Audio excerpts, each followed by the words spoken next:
So yung binantayan po nating low pressure area ng mga nakaraang araw, yung dati pong si Wilma, ay tuluyan ng nalusaw. Pero sa ngayon, itong kumpul na kaulapan dito sa borderline ng ating Philippine Area of Responsibility ay yung panibago nating low pressure area na binabantayan.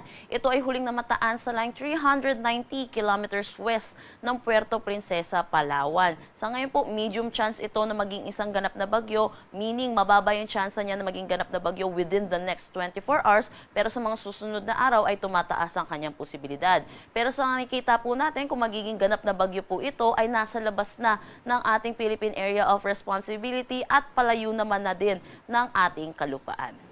Yung mga weather system na nakakaapekto dito sa ating bansa sa ngayon ay yung northeast monsoon or amihan na umiiral dito sa malaking bahagi ng northern at central Luzon.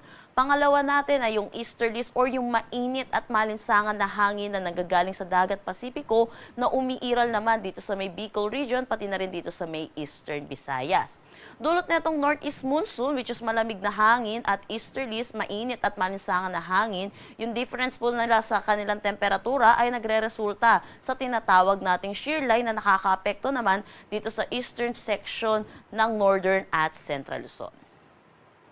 Para sa magiging panahon natin ngayong araw dito sa Luzon, inaasahan natin dulot na itong shear line, mataas ang tsansa ng mga kalat-kalat na pag-ulan dito sa may Cordillera Administrative Region, malaking bahagi ng Cagayan Valley, particularly dito sa may Cagayan, mainland Cagayan, pati na rin ang Babuyan Islands, dito sa may Isabela, Quirino, pati na rin dito sa may Nueva Vizcaya. Para naman sa Central Luzon, dito naman sa may Aurora, at dito na rin sa may Calabarzon. So inaasahan po natin mataas ang tsansa ng mga pag-ulan sa kanilang ngayong araw. Dulot ito ng shear line. Samantala, para naman dito sa may Metro Manila, inaasahan natin makakaranas tayo ng maulap na papawirin na may mga mahihinang pag-ulan dulot ng northeast monsoon. Kasama na rin yung malaking bahagi ng Central Luzon at ilang bahagi na rin dito sa may Ilocos region. Makakaranas din po sila ng maaliwalas na panahon pero may mga isolated light rains pero dulot naman pa rin ito ng northeast monsoon.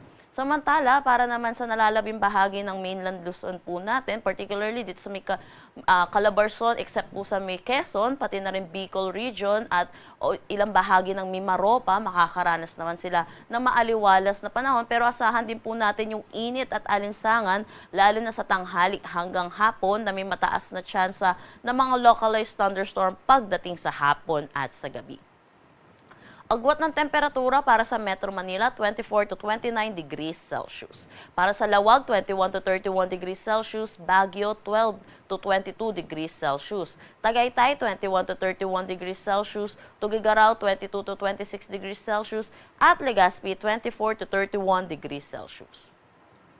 Para naman dito sa may Kalayaan Islands, dulot na itong low pressure area, makakaranas sila ng mga kalat-kalat na pag-ulan ngayong araw. Pero inaasahan din natin, mag-i-improve na rin ang kanilang weather sa mga susunod na araw dahil na rin sa paglayo nito low pressure area dito sa ating kalupaan.